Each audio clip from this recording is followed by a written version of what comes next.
Saludos, espero que se encuentren bien. Los felicito por el trabajo excelente que realizaron en su primera prueba parcial. Hoy vamos a comenzar a discutir este cuarto capítulo del libro de Alan Greenlee, que yo he titulado Se tambalea el imperio, colonia o república, pero el título en el libro de Alan Greenlee es Imperio en transición.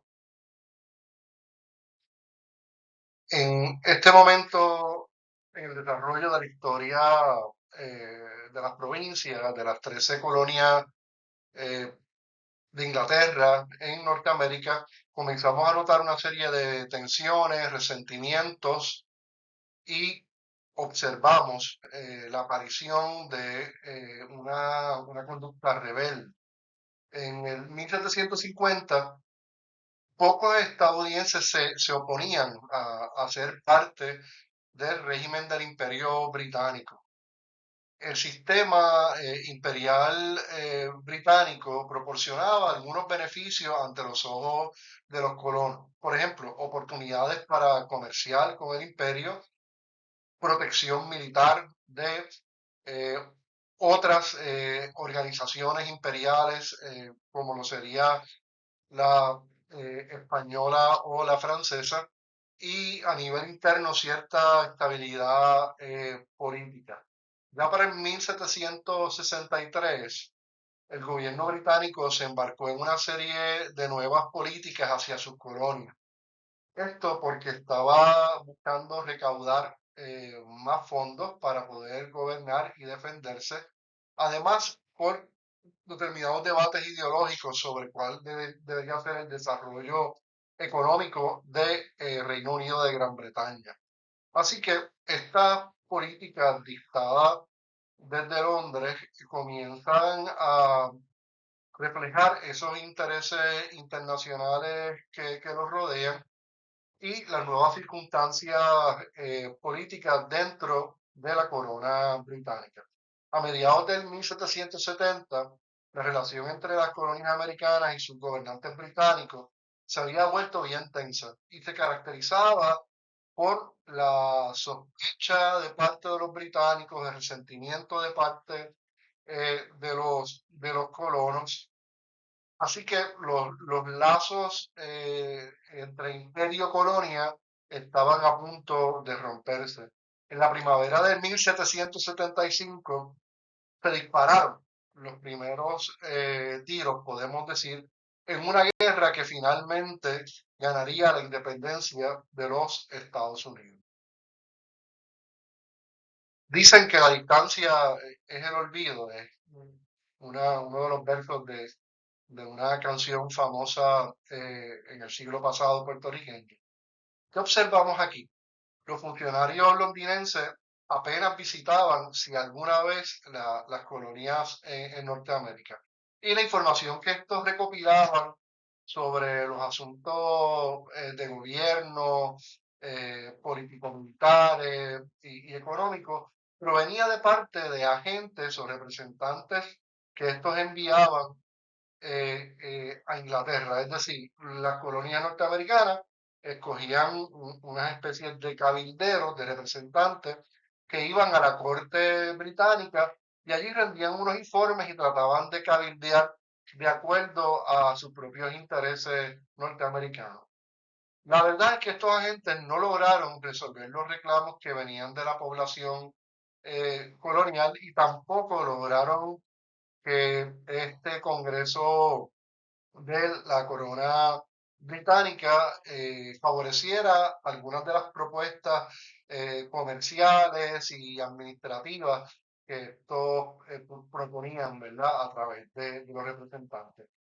Para que tengan una idea, uno de los representantes de las colonias más conocidos fue el propio Benjamin Franklin, que lo recordaremos por sus descubrimientos e invenciones. Él no solamente representaba su propia colonia, Pensilvania, que ya hemos visto tiene una gran importancia en el desarrollo económico, político, industrial, urbano de las provincias, sino que también había sido electo para representar Georgia, Nueva Jersey y Massachusetts. Franklin era una persona que gozaba de un prestigio intelectual por cuenta propia como científico y también como humanista.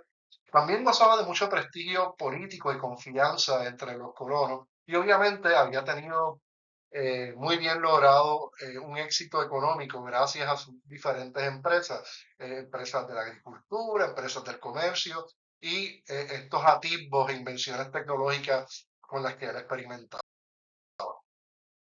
Los oficiales coloniales comienzan a enfrentarse a las asambleas legislativas.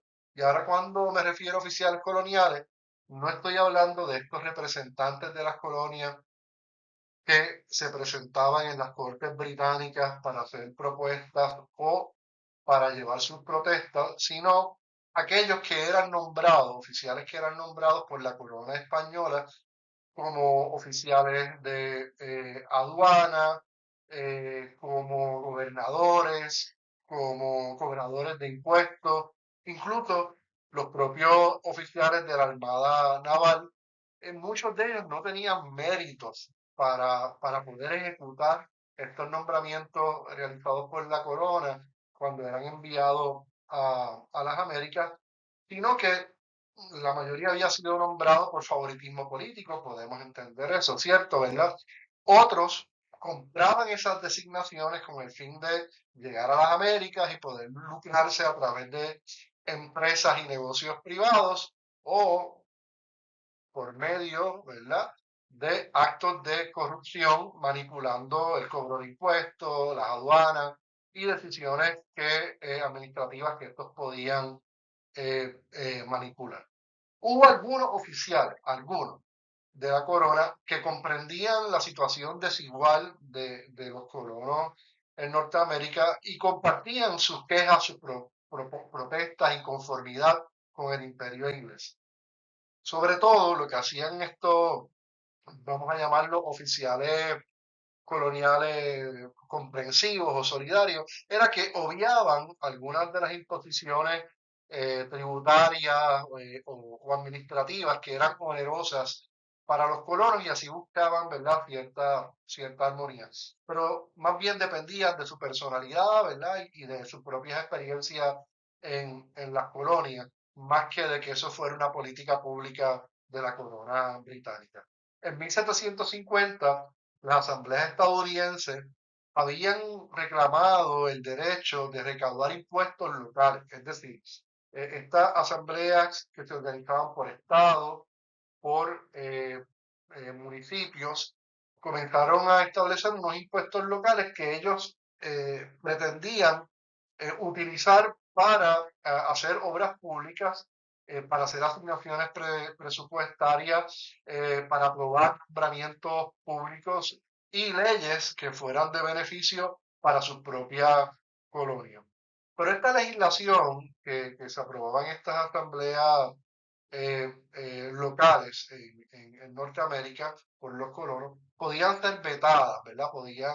Podían ser rechazadas por el veto del gobernador colonial, que era nombrado por la corona británica, podía ser también vetada por los llamados consejos de la monarquía, o en inglés, Privy Council. Estos consejos podían ser ya compuestos por jueces designados por la monarquía, por jurados, que sabemos es otro mecanismo de toma de decisiones legal, o por el mismo pleno de la Cámara de Representantes por los legisladores de la corona británica. Así que era una forma de gobierno local, era una forma de deliberación y toma de decisiones local, pero había un contrabalance de poder en que el imperio siempre iba a tener la ventaja.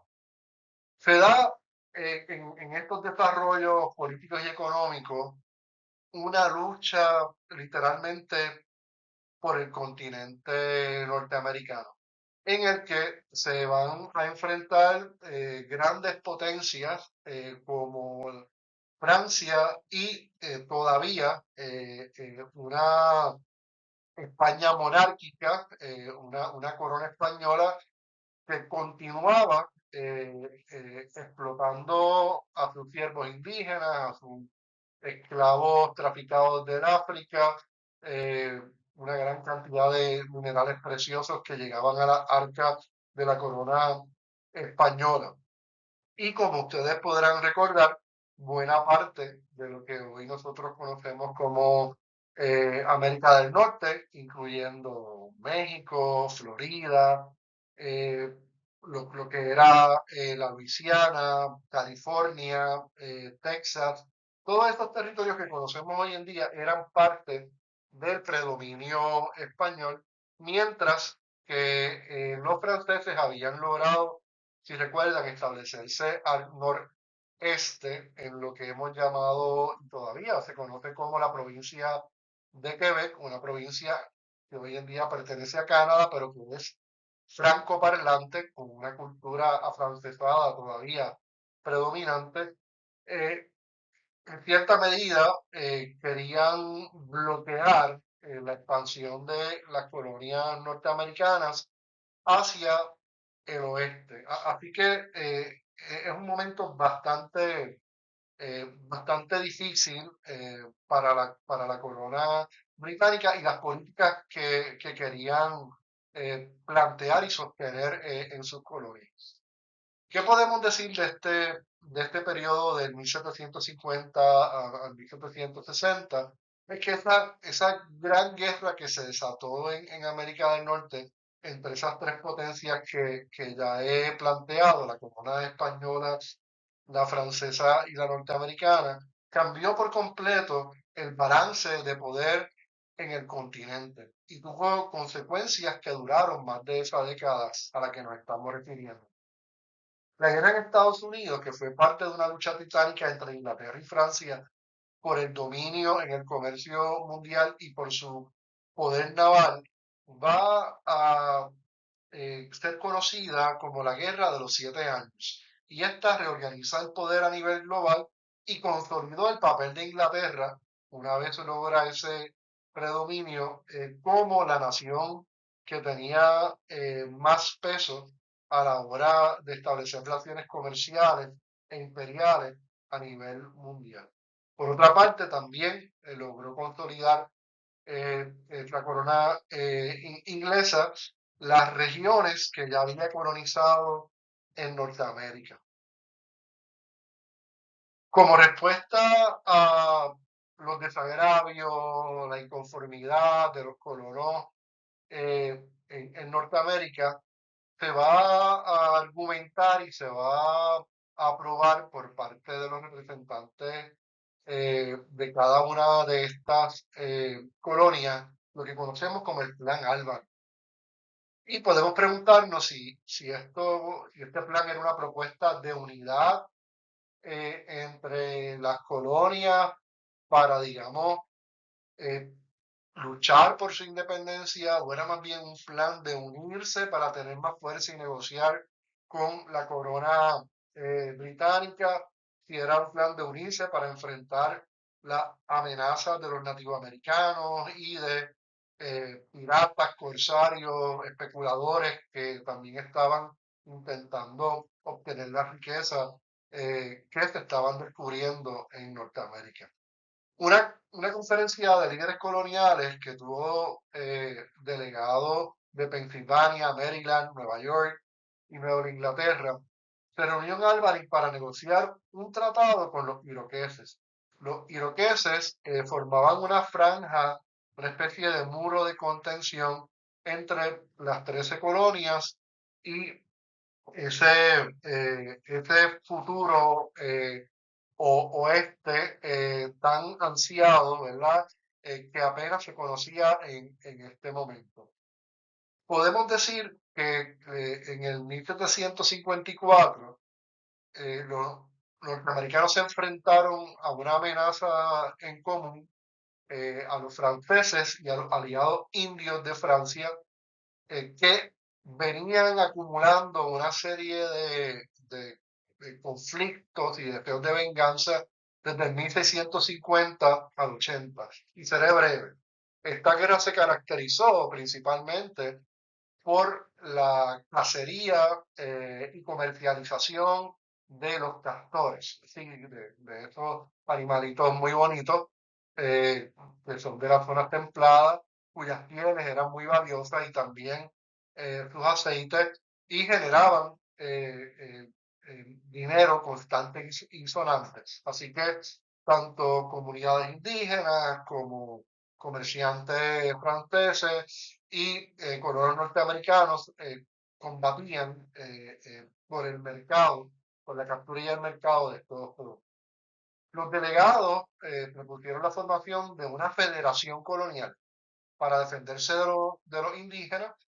Benjamin Franklin en particular, ¿verdad? Con su liderato y los demás delegados, aprobaron un plan. Ese plan establecía un parlamento para Norteamérica, una especie de legislatura que se convertiría en un gobierno general, excepto para lo que hoy conocemos como el estado de Georgia, en aquel momento el territorio de Georgia y Nueva Escocia, que Nueva Escocia es esa parte noreste donde precisamente los franceses habían logrado colonizar y conquistar lo que se llama hoy en día Quebec y los británicos ya tenían allí parte de su colonia.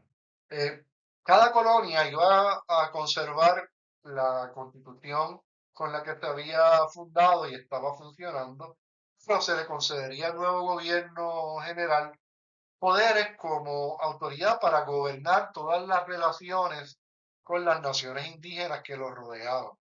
El gobierno central tendría un presidente general, miren qué interesante, a estas alturas del 1754, todavía no se ha dado la revolución o guerra por la independencia, pero ya están buscando la forma de articular una estructura, un andamiaje político que les permitiera enfrentarse a sus adversarios dentro del continente norteamericano como aquellos que estaban fuera del continente. Eh, Curioso, ¿verdad? Que se establecía que ese gobernador, digamos, general de todas las provincias iba a ser pagado por el rey y nombrado por el rey, al igual que los gobernadores coloniales eran establecidos, ¿no? Nombrados por el rey o la reina. Iban a tener un gran consejo, una especie de congreso que uniera delegados de todas las colonias, pero la corona inglesa obviamente rechazó este plan Albany y una serie de riñas internas que había entre las colonias, también por el comercio, también por cuáles eran los límites territoriales de cada una de las colonias, terminaron saboteando este plan. Tienen un vínculo que van a poder presionar, no aquí en la grabación, pero sí en el PowerPoint o PDF, donde pueden ver un video bien corto de 3 minutos sobre lo que fue el plan Albany. Otro escenario paralelo va a ser la guerra franco-india. Esta guerra franco-india, que ya les dije, tiene sus orígenes prácticamente en un siglo anterior por el control del tráfico de pieles y de aceites, fue importante para los colonos ingleses en América y puso a los colonos americanos en contacto más estrecho con la autoridad británica y sacó a la superficie algunas de las tensiones subyacentes entre ellos.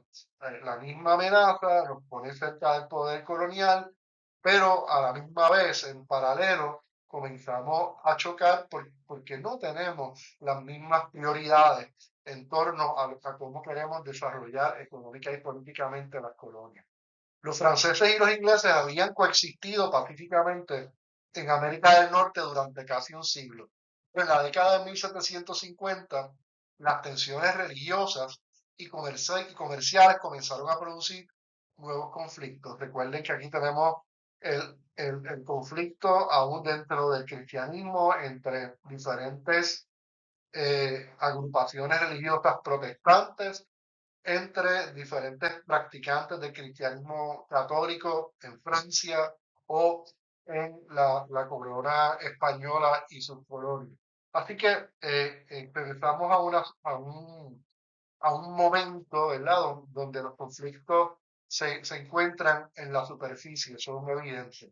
Los franceses no estaban solos en el interior continental y compartían sus territorios de manera amigable, podemos decir, con la población indígena en las regiones que actualmente, ¿verdad?, denominamos las tierras intermedias.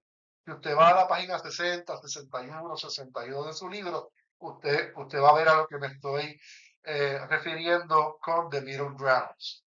Estas tierras intermedias fueron cruciales para la formación del nuevo imperio.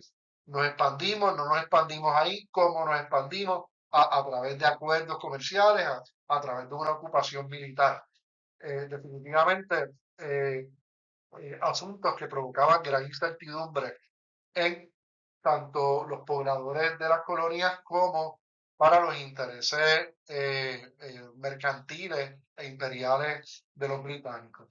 Estos también compartían estos terrenos intermedios con un gran número de comerciantes y colonos ingleses que se habían desplazado sin permiso por su propia cuenta, explorando más allá de los confines de las fronteras coloniales del este. En este mapa pueden ver esa línea roja desde lo que sería el norte hoy en día de la Florida, en aquel momento la Florida española, comenzando por Georgia y terminando en Massachusetts, comenzando lo que habíamos mencionado de Nueva Escocia y Quebec, el territorio de la colonial de la corona francesa. Esa línea era la que establecía dónde comenzaban los territorios que se habían respetado a los indígenas y dónde terminaba el imperio británico.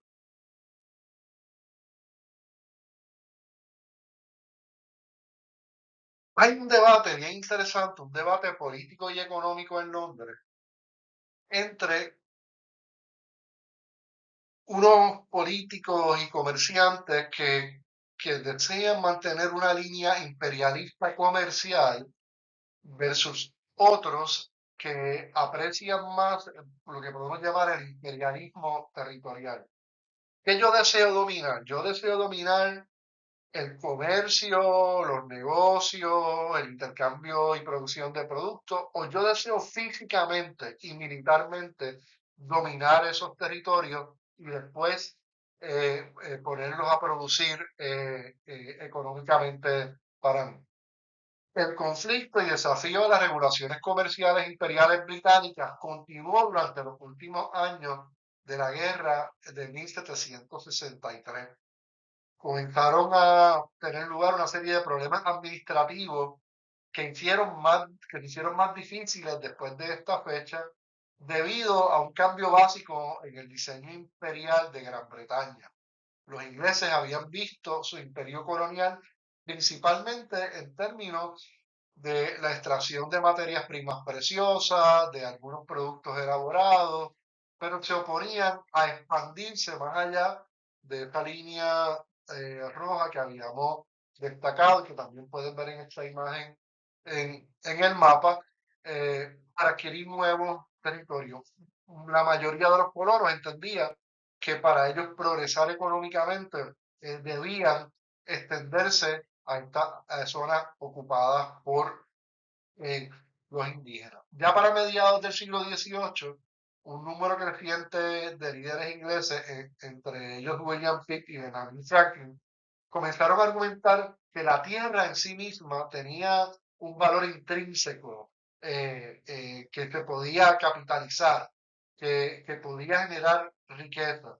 Sin embargo, se va a tener un debate sobre eh, qué nuevos impuestos son necesarios para mantener la seguridad naval del Imperio Británico y cómo se utilizan los impuestos que se recaudan a nivel local, si deben escaparse hacia la corona británica o si deben ser invertidos en las colonias.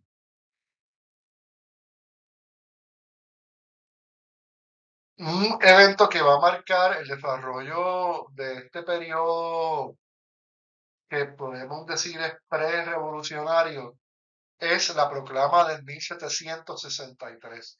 Este aumentó la tensión entre los colonos y la corona inglesa. Con el triunfo militar y la partida de los franceses, es decir, ¿verdad? Los colonos y británicos lograron defender esa línea y presionar la salida de los franceses de los territorios que les interesaba ocupar. eh, Se da el traslado de comerciantes de la zona inglesa hacia el valle superior de Ohio. Los indios de la región, que eran los habitantes nativos de este valle de Ohio, se opusieron a esta expansión y una alianza de tribus bajo el mando del jefe Ottawa, conocido como Pontiac, contraatacó y de hecho, ¿verdad? Los colonos intentaron contaminar a los nativos con viruela para diezmarlos.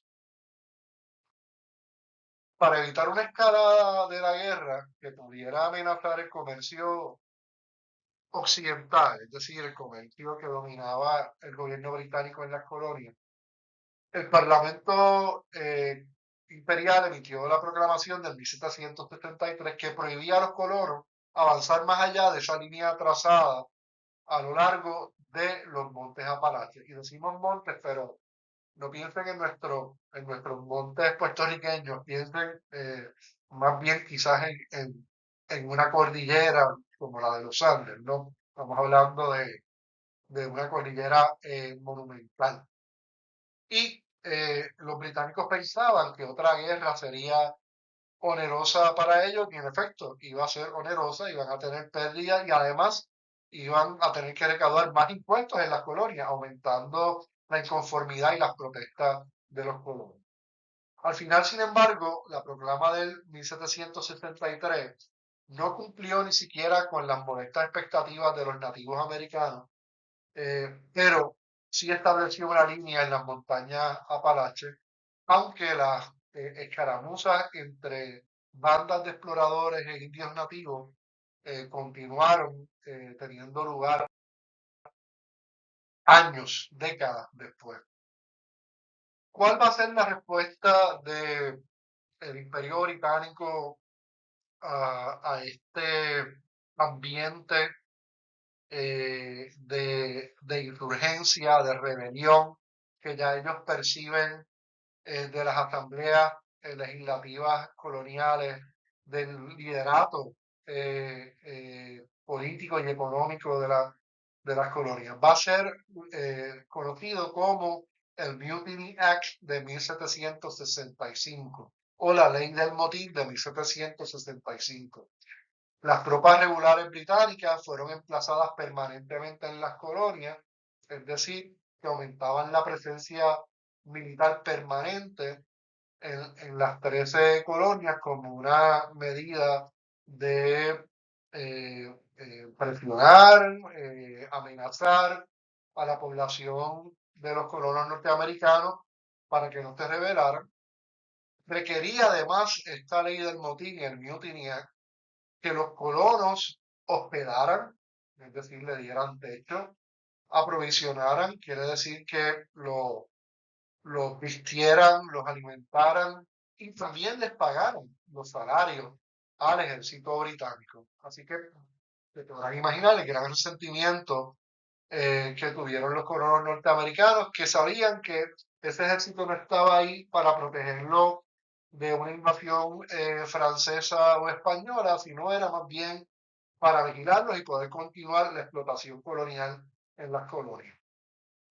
Los barcos de la Armada Británica fueron asignados para patrullar las aguas de Norteamérica y buscar contrabandistas. Contrabandistas que ustedes podrán recordar eran definitivamente útiles y necesarios para conseguir productos que la corona británica no estaba traficando y por los cuales ellos tenían que pagar unos impuestos onerosos. Se reorganizó y se amplió el servicio de aduanas para poder ejercer más control y explotación de las relaciones económicas con las colonias, pero algunos de los funcionarios reales que tomaron posesión en sus puestos comenzaron a vivir las mismas experiencias, la misma realidad que los colonos norteamericanos. La manufactura colonial, de acuerdo al mío, tenía que restringirse al mínimo y no podía competir con los productos manufacturados de la industria británica, lo que también presentaba una amenaza y un problema para los empresarios que estaban comenzando a desarrollar literalmente sus propias talleres de confección y fabricación de herramientas, de ropa, de productos alimenticios elaborados. Adicional a este Mutiny Act, otras medidas que aprobó la legislatura, el Parlamento del Imperio Británico, fueron las actas de impuestos sobre el azúcar, sobre el papel moneda, sobre el dinero impreso y una serie de sellos o estampillas como los que nosotros tenemos que comprar todavía hoy en día para hacer gestiones de gobierno, sacar una licencia de conducir, una licencia de salud, comprar o vender un carro, ¿verdad? Y ya estos sellos, ¿verdad? Que cobraban impuestos existían, pero ahora van a estar a través de todas las transacciones comerciales, incluso del propio dinero que se acuñaba en los Estados Unidos y que estaba respaldado por la riqueza de estos colonos, no estaba respaldado por la riqueza acumulada en los bancos del rey o de la reina británicos, sino por un dinero y una riqueza que era producto local. Eh, la, la ley monetaria de 1774 exigía a las asambleas coloniales que dejaran de imprimir el papel moneda de las colonias, que retiraran todo el papel moneda que ya estaba en circulación y también establecía el control de la prensa y de la banca colonial. Así que todos estos desarrollos eh, que con la autonomía que tenían las colonias habían logrado establecer, se veían amenazados. Y era una especie de represión política preventiva. Quiero tomar estas medidas para evitar que esta gente se me independice, pero vamos a ver que va a tener otro efecto. Lo más trascendental de todo es que la ley del timbre, la ley de los sellos, impuso un tributo sobre la mayoría de los documentos impresos en las colonias. Había impuestos sobre los periódicos, sobre los almanaques, que no piensan solamente en calendario, los almanaques también incluían recetas, incluían mapas, incluían informes comerciales sobre el precio de los principales productos, incluían literatura, ¿no? Todavía usted puede ir a alguna farmacia y encontrar algunos almanaques que representen este tipo de documentos. Pero también cobraban impuestos sobre todo aquel que imprimiera folletos, escrituras de compraventa, testamentos, licencias y otros. Muchos colonos temían que las políticas imperiales estancarían su desarrollo personal y el progreso económico empresarial, así atropellando la producción de la riqueza de las provincias americanas, creando estancamiento, stagnation, y quizás hasta una depresión económica. Así que muchas de las preocupaciones que tenía la población colonial eh, no tenía que ver con diferencias culturales, sino más bien con una realidad, ¿verdad? Viéndolo desde una perspectiva marxista de conflicto, económica, sino en que se estaban viendo afectados su progreso material y económico por estas medidas que querían aumentar el poder del imperio en las colonias. Los angloamericanos estaban acostumbrados y apegados ciertamente al poder del autogobierno. Llevaban décadas, llevaban en algunos casos siglos a través de unas asambleas provinciales ejerciendo la democracia directa. Y recordemos que quienes participaban eran los hombres blancos, propietarios, protestantes, anglosajones. Era parte de la población dominante, pero era la población que había sido descendiente de esos primeros colonos, de esos primeros migrantes que ya hemos discutido en el capítulo anterior, escoceses, franceses, algunos irlandeses cristianos, ¿no? Los colonos creían en el autogobierno, creían que el autogobierno se ejercía en las asambleas provinciales y la clave del poder de las asambleas provinciales era su derecho establecido desde hacía mucho tiempo a dar o retener asignaciones para los gobiernos coloniales. Cuando hablamos de a dar o recibir, es que si usted cobra impuestos y usted hace un presupuesto para gobernar su provincia, dónde construyo carreteras, dónde construyo puentes, cuánto personal de seguridad yo puedo contratar, cómo pago las facilidades de sanidad que voy a tener, de salud, o las facilidades de los tribunales que sean necesarios, si es necesario también, digamos, una biblioteca o un lugar de reunión para darle servicio a la ciudadanía. Así que eh, los británicos estaban desafiando esa cultura ya conocida por los colonos norteamericanos de autogobernarse. El gobierno autónomo no era algo nuevo, sino era ya antiguo, era parte de las costumbres propias de los colonos, era familiar y deseaban conservar estas costumbres de participación política. Y así comenzó el movimiento de resistencia a la política imperialista británica, que como ustedes vieron hace unos minutos, se agudizó con todos estos nuevos impuestos que también provocarían estancamiento o quizás recesión económica. Resonaba la idea popular de que no hay impuestos sin representación. No me puedes cobrar contribuciones si yo no estoy representado en el lugar donde se toman estas decisiones políticas y económicas. Esto es la base y fundamento de la democracia, un principio curiosamente democrático de que los que somos ciudadanos tenemos el derecho de participar de los procesos de toma de decisiones y también podemos decir que es conservador porque queremos conservar esa experiencia de participación y de poder que nosotros mismos hemos logrado realizar de manera efectiva, de manera exitosa. Es un movimiento para conservar las libertades que estos colonos norteamericanos, hoy en día estadounidenses, creían que ya poseían y lo poseían de hecho.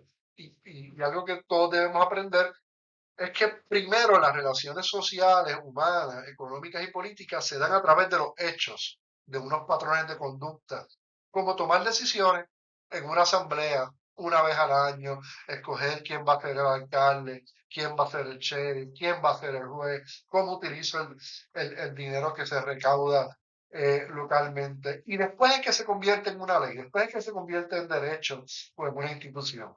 Así que era para los norteamericanos una pérdida. Estaban perdiendo unas prácticas y unos derechos que ya por sus propios hechos habían logrado constituir. Bien interesante que la Casa de los Burgueses derrotó las resoluciones imperiales. Eh, Aprobaron, imprimieron y circularon las resoluciones de Virginia.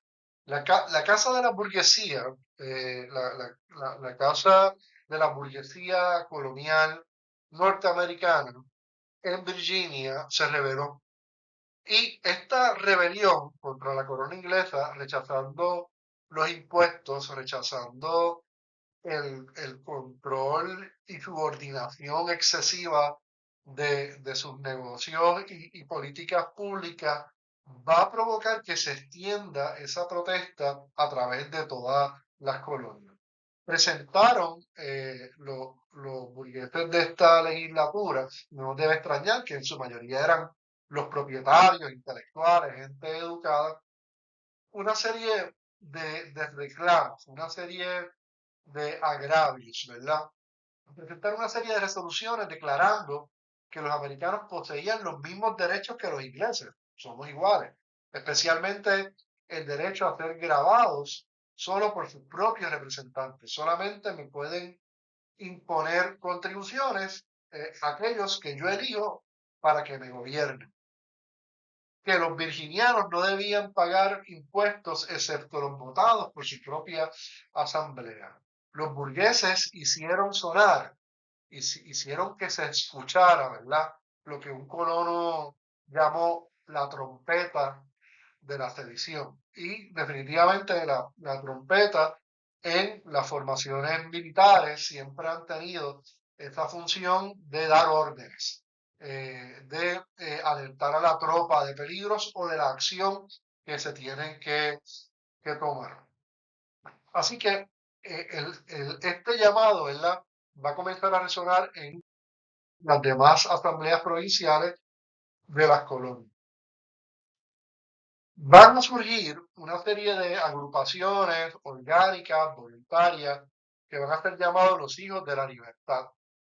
Y comenzamos a ver el debate de si estos hijos de la libertad son unas turbas, son unos rebeldes sin causa, o son unos patriotas norteamericanos que están defendiendo nuestro estilo de vida, nuestros valores, nuestras formas de organizarnos de manera autonómica, de ordenar la cosa pública en las colonias de Norteamérica. Durante el verano de 1765 estallaron una serie de disturbios muy serios a lo largo de la costa. El mayor de ellos fue en Boston. Los hombres que pertenecían a los recién organizados Hijos de la Libertad aterrorizaron a los agentes de aduana, los molestaban, los hostigaban, los arrinconaban, le metían presión, ¿verdad? Y le quitaban los sellos con los que cobraban impuestos, los quemaron, los destruyeron y en algunos casos, ¿verdad? Los colgaban de postes para que fueran, ¿verdad? Víctimas de la burla del resto de la población. Como pueden ver en esta imagen. Los agentes que eran residentes, ¿verdad? Que eran norteamericanos, comenzaron a dimitir apresuradamente y eso disminuyó, hizo que cesara la venta de los impuestos en las colonias continentales. Esta era la manera, recuerden, del imperio o corona británica pagar precisamente por mantener el control de las colonias, de recaudar dinero para el propio gobierno en Europa y obviamente que dejara de llegar este dinero por este tipo de protesta de los hijos de la libertad, comenzaba a tocarle el bolsillo a la corona. Así que no solamente tienes una desobediencia civil, sino que te están afectando la manera en que tú financias tus operaciones para mantener las colonias. En Boston, una multitud, que también usted podría decir una turba, atacó a los aristócratas, a aquellos aristócratas que eran pro-británicos, como el teniente gobernador conocido como Thomas Hutchinson. Los manifestantes saquearon su elegante casa y prácticamente la vandalizaron y la destruyeron. Y este tipo de ataque político simbólico no va a tumbar el imperio británico, pero definitivamente aterroriza a todos aquellos presuntos y personas deseosas de proyectarse como una clase privilegiada aristocrática de que hay un movimiento que se está cuestionando la relación colonial con la corona de Inglaterra. Hubo otros motines donde grupos de patriotas humillaban a los colonos que seguían leales a la colonia, muchas veces de manera más sencilla, por medio de la burla, de afiches, ¿verdad? De bromas, propiamente de lo que llamamos hoy en día cultura popular. Pero quizás el evento que marcó este ambiente pre-revolucionario, antes de la independencia de los Estados Unidos, que marcó más dramáticamente, fue la masacre de Boston. En la noche del 5 de marzo de 1770, pocos días después de una escaramuza que fue muy intensa entre los trabajadores de una fábrica de productos para barcos y los soldados británicos, que les interesaba también competir por esos empleos y ofrecer sus servicios a estas marinas privadas, provocó un motín en que una multitud, ¿verdad? Fueron apoyados por los muchachos de la libertad, que comenzaron a arrojar piedras, bolas de nieve a los centinelas de la aduana. El capitán Thomas Preston del regimiento británico alineó, ¿verdad? Hizo una formación de sus hombres frente al edificio con la intención de protegerlo. Hubo una serie de forcejeos, como ocurre, ¿verdad?, en todas las huelgas que hemos conocido, y uno de los soldados fue derribado. Todavía hay cierto debate de si fue solamente herido o si fue muerto por quienes protestaban, o si fue muerto producto de el mismo fuego de los soldados británicos.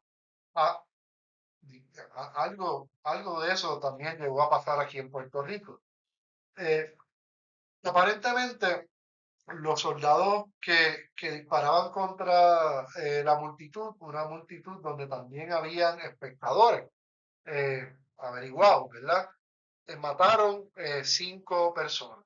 Y este motín, que es resultado de ese momento de angustia, de pánico, de confusión, fue transformado rápidamente por los líderes de la resistencia al imperialismo británico, por sus portavoces, por sus intelectuales, por los medios de comunicación que todavía podían publicar periódicos, folletos, y se convierte en lo que hoy conocemos como la masacre de Boston, en un símbolo de la opresión y de la brutalidad de los británicos, convirtiendo así a estos ciudadanos muertos en mártires de la causa por la descolonización.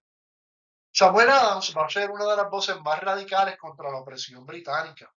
Es la figura que fomenta la indignación pública a partir de la masacre de Boston. Él tenía un trasfondo y todavía tenía vínculos puritanos en Nueva Inglaterra, y estaba particularmente inclinado a ver los eventos públicos, la cuestión política, como una cuestión moral, como una cuestión de principios. Si todos los hombres somos hijos de Dios y todos los hombres somos iguales, entonces el colonialismo y el imperialismo no se justifica. ¿Por qué nos están explotando? ¿Por qué nos están privando de nuestro derecho a gobernarnos?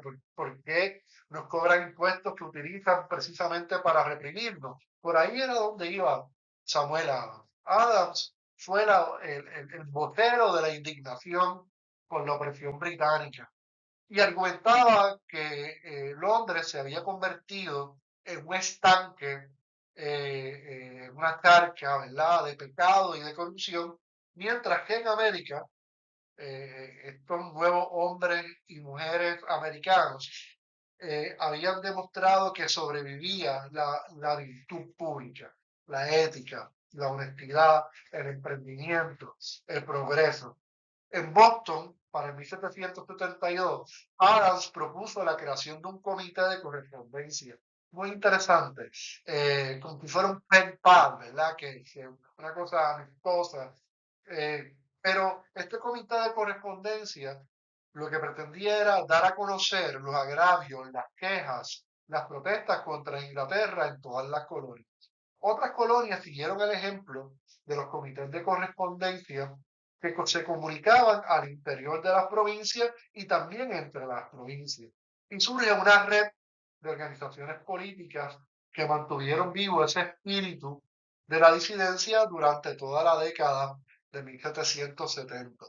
Los comités de correspondencia coordinaban de facto la oposición al Parlamento británico, que como ya hemos mencionado, aprobaba esta serie de leyes opresivas, políticas y económicas contra los habitantes y ciudadanos en las colonias, y se convirtió en el instrumento para apoyar la idea de una independencia estadounidense, la idea de tener una revolución que los liberara de la opresión del imperialismo británico. Los comités que comenzaron organizándose escribiendo cartas por medio de una red clandestina de comunicaciones, se destacaron como los futuros líderes y padres fundadores de la patria norteamericana. Se esparce la idea revolucionaria a nivel popular. Ya esto deja de ser un reclamo de un grupo de intelectuales, de un grupo de políticos, de un grupo de empresarios y terratenientes coloniales. Y aquella población que usted recuerda, muchos de ellos llegaron como siervos por contrato, que después lograron su independencia y libertad y pudieron ejercer sus ocupaciones como artesanos, se convirtieron en comerciantes y en propietarios. Ven esta idea de enfrentarse, de rebelarse a las leyes imperiales de la corona inglesa como una buena causa. Así que los colonos mantuvieron vivo el sentimiento revolucionario cotidianamente a través de la escritura, a través de las conversaciones. Promovían sus ideas por medio de periódicos, panfletos, afiches, libros disidentes, libros bien cortos, libros de ensayos, ¿no? Como el famoso libro del sentido común, Common Sense, que es un valor y es un aspecto ideológico muy importante para los norteamericanos. ¿Qué te dice el sentido común? Una cosa es lo que dice esa ley imperial, pero a ti, que eres el que te levantas todos los días a trabajar, que eres el que alimenta a tu familia, que eres el que paga las contribuciones locales, ¿qué te dice a ti el sentido común de en qué dirección debemos movernos? Esa circulación de ideas, ¿verdad? Va a ir fomentando una nueva identidad. La identidad de que los norteamericanos son diferentes a los británicos, que tienen intereses distintos y se va a ir desarrollando un nacionalismo político y cultural que los va a mantener unidos. En los pueblos y ciudades, los hombres se reunían en las iglesias, las escuelas, las plazas y sobre todo en las tabernas, en los bares, para hablar sobre política y expresar su creciente desencanto con las leyes de la corona. El surgimiento de esta ideología revolucionaria no fue simplemente resultado de las ideas de los intelectuales, también fue producto de un proceso social por la cual la gente común escuchó, discutió, absorbió estas ideas de cambio social, estas promesas de que podemos ser iguales y podemos gobernarnos nosotros mismos sin ser explotados por una corona británica desde Londres que extrae riqueza producto de nuestro trabajo y que lo que nos envía para acá es represión e impuestos. El Boston Tea Party va a convertirse en ese momento donde se pasa del boicot, de no voy a comprar productos británicos, no voy a pagar los impuestos a la revolución. La ley del té no era que imponía un impuesto sobre el té. Vean qué fue lo que pasó aquí. La ley del té exacerbó las protestas contra los impuestos sin representación en varias colonias. Esa idea de que no me impongas una ley en la cual yo no haya participado del proceso deliberativo y de toma de decisiones. La nueva ley lo que hacía era que eximía a la Compañía de las Indias Orientales, una corporación privada, de pagar los derechos de aduana normales. Entonces nosotros que somos los ciudadanos de las colonias tenemos que pagar impuestos en las aduanas, impuestos en los correos, impuestos en los tribunales, impuestos para poder publicar en la prensa y para hacer negocio, pero a esta corporación que no es de las colonias norteamericanas, tú le vas a dar unas ventajas sobre nosotros. Y esto también atentaba contra lo que es la libertad de empresa, que todos computamos por igual en el mercado. Los líderes de la resistencia de las colonias argumentaron que en efecto eso era otra forma de impuesto inconstitucional. Muchos colonos respondieron boicoteando el TEC y creando un nuevo frente de resistencia colonial, que a diferencia de las protestas anteriores, en las cuales había involucrado a un pequeño número de personas, el boicot movilizó a la mayoría de la población. Incluso ayudó a que las mujeres se vincularan a través de la protesta masiva, eh, precisamente porque eran las que elaboraban el té, eran las que consumían el té, eran las que vendían el té. Y esta realidad material y cotidiana les permitía ese nivel de movilización revolucionaria. Los hijos de la libertad, ¿quiénes eran? Los hijos de la libertad eran bandidos, eran rebeldes o eran revolucionarios. En una colonia tras otra, las instituciones locales respondieron al movimiento de resistencia simplemente tomando la autoridad por su cuenta. En otras palabras, se riega la voz de que tenemos que enfrentarnos a la opresión de la corona británica y comenzamos a autoconvocarnos para organizar diferentes frentes que nos permitan el autogobierno. En Massachusetts, 1768, Samuel Adams convocó una convención de delegados de las diferentes ciudades y provincias que se sentaran en el lugar del Tribunal General. Es decir, vamos a desplazar el Parlamento que está autorizado por los británicos y vamos a formar nuestras propias legislaturas y parlamentos, nuestras propias asambleas populares. El gobernador colonial había disuelto también el tribunal local, dejando un vacío que iban a ocupar las fuerzas revolucionarias. Los hijos de la libertad, que Adams había ayudado a organizar y que también surgieron en otros lugares, se convirtieron en una nueva fuente de poder político directo. Y continuaba ese debate. Estos eran bandidos, eran rebeldes sin causa, que querían aprovechar el caos, o eran revolucionarios antiimperialistas que querían independencia para crear una nueva república y establecer un régimen democrático. Sus miembros a veces formaron bandas disciplinadas de vigilantes que se aseguraron de que todos los colonos respetaran los boicots y otras formas de resistencia popular. Y en la mayoría de las colonias, comités de ciudadanos prominentes comenzaron a reunirse para realizar las funciones políticas locales. Es decir, antes de que se declarara la independencia, porque todavía no hemos llegado a ese momento de la revolución y la guerra por la independencia, de facto, de hecho, se estaban estableciendo unas estructuras deliberativas y de toma de decisiones de poder.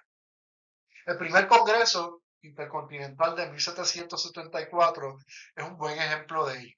Los comités de correspondencia que Adams había inaugurado y otros como el de Virginia establecieron los primeros trabajos organizativos intercoloniales para cooperar entre estos comités que conspiraban, ¿verdad?, para enfrentarse a la ordenanza y los impuestos de Gran Bretaña. En Virginia, en el 1774, después que el gobernador disolviera la asamblea, se reunió en la taberna de Raleigh en Williamsburg y declararon que las leyes intolerables, todas esas leyes impuestas para mantener la colonia, amenazaban las libertades de todas las colonias y emitieron un llamado en esta reunión de los comités de correspondencia para organizar el primer Congreso Continental, es decir, donde hubiera representación y participación de las 13 colonias.